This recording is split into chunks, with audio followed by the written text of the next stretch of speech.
कालव्यात ढकलून पत्नीचा खून, आरोपी पोलिसांच्या ताब्यात। जालन्याच्या अंबड तालुक्यातील मौजे नालेवाडी शिवारातील पाट परिसरातील घटना।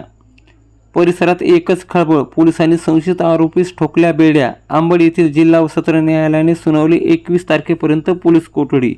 पोलीस उपविभागीय अधिकारी डॉक्टर सिद्धेश्वर धुमाळ यांची घटनास्थळी भेट। छत्रपती संभाजीनगर जिल्ह्यातील एक धक्कादायक घटनेने परिसरात खळबळ उडाली आहे।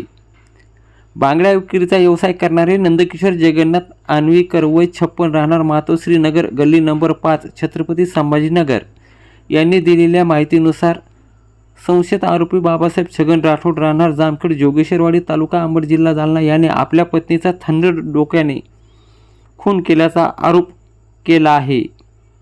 दिनांक 17 एप्रिल 2026 रोजी सकाळी 8 वाजेपासून ते 18 एप्रिल 2026 सकाळी 11 वाजेच्या दरम्यान आरोपीने आपल्या पत्नी सुरेखा हिला गारखेडा परिसरातून मोटरसायकलवर बसून नालेवाडी शिवारात नेले। तेथे जायकवाडीच्या डाव्या कालव्याजवळ नेऊन वाहत्या पाण्यात ढकलून देत तिचा निर्घृण खून केल्याची माहिती समोर आली आहे। या घटनेनंतर परिसरात भीतीचे वातावरण निर्माण झाले असून नागरिकांमध्ये संतापाची लाट उसळली आहे।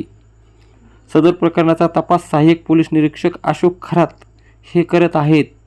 घटनास्थळी उपविभागीय पोलीस अधिकारी डॉक्टर सिद्धेश्वर धुमाळ यांनी भेट देऊन पाहणी केली आहे। गोंदी पोलीस ठाण्याचे पोलीस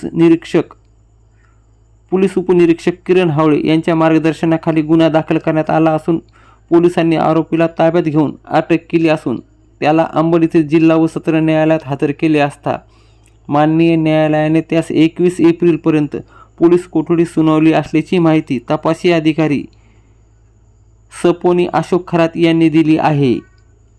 या थरारक घटनेमागील नेमकं कारण काय याचा शोध पोलीस घेत पुढील तपास करतायत।